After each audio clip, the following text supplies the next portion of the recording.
হাসনাত আব্দুল্লাহ তিনি একটা অভিযোগ করেছেন যে প্রশাসন বিএনপির দিকে ঝুঁকে গেছে। এই বিষয়টা মানে কি দেখছেন? আমার কাছে মনে হয় না। আমি নিরপেক্ষ এবং সবার সাথে মতামত নিয়েই আমরা 2 দিন এটা যাচাই করেছি। ওনার যদি যাচাই বাছাই কালে কিছু অবজেকশন ছিল, সেই অবজেকশনগুলো আমরা প্রমাণের ভিত্তিতে এবং এভিডেন্স বেসড বলেছিলাম এবং সেইভাবে আমরা রিফিউট করেছি, যাচাই করেছি। যেহেতু প্রমাণ পাইনি, সুতরাং যার বিরুদ্ধে অভিযোগগুলো ছিল সেগুলো আমরা আর গ্রহণ করতে পারিনি।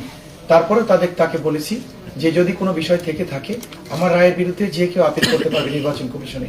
সুতরাং আমি একেবারেই নিউট্রালিটি বজায় রেখে এবং সবার সাথে মতামত নিয়ে উভয় দলের যে অ্যাডভোকেটরা ছিলেন, প্রার্থীরা ছিলেন, তাদের সাথে কথা বলে আমাদের নির্বাচন কমিশন থেকে নিয়োগপ্রাপ্ত আমাদের সিনিয়র নির্বাচন অফিসার, আমাদের অন্যান্য যারা ছিলেন, সবারই মতামতের ভিত্তি করেই আমরা রায় দিয়েছি। এখানে এককভাবে কোনো কিছু করা হয়নি, কোনো রকমের পক্ষপাতিত্ব করার সুযোগ নেই। জি, ধন্যবাদ।